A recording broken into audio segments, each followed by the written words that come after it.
In the 1970s, you get a confluence of rising drug use, rising drug importation, and what's called deindustrialization. In order to really understand deindustrialization, one has to understand that from 1900 on, black families had gravitated to the inner cities of the United States because they could find manufacturing jobs there.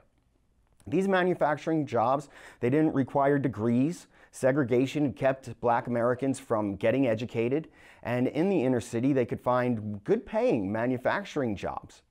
And once the civil rights movement, there was great hope in the inner city, in black communities, for a middle class life, to send their children to college, to have the American dream.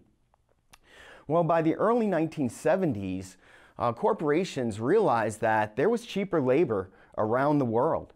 And again, globalization really started to take hold, and it made it possible for corporations to access this cheap labor in far-off parts of the world. And they moved their manufacturing facilities out of the inner city and into the far-off parts of the world, and unemployment shot up in the inner city. As unemployment was skyrocketing, the inner cities within the United States, they fell apart. As the jobs went out, the drugs came in. We're still suffering from the effects of deindustrialization and rising unemployment and rising drug abuse. These things are connected.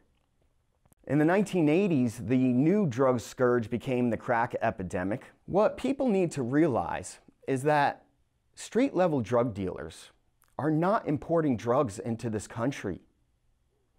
Drugs are coming in the tons, and no street-level drug dealer has the money or the cover to bring drugs into this country. So who is bringing drugs into this country? Elites.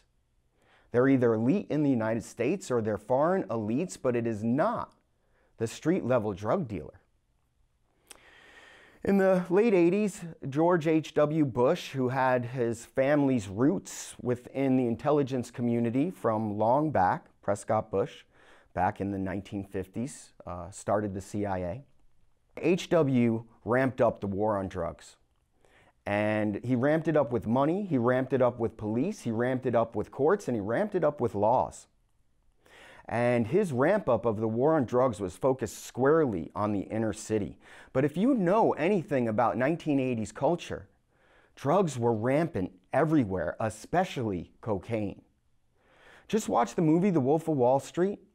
Just watch the movie Studio 54. Drugs were everywhere, and they were being abused by elites in greater quantities than people in the inner city. Drugs cost money. Poor people don't have the sort of money to run the drug trade.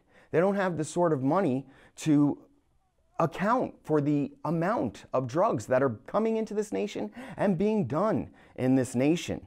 But that's not the stigma that we've developed in this nation around drugs. The stigma that we've developed in this nation around drugs is that it is mainly an epidemic of poor black and brown people.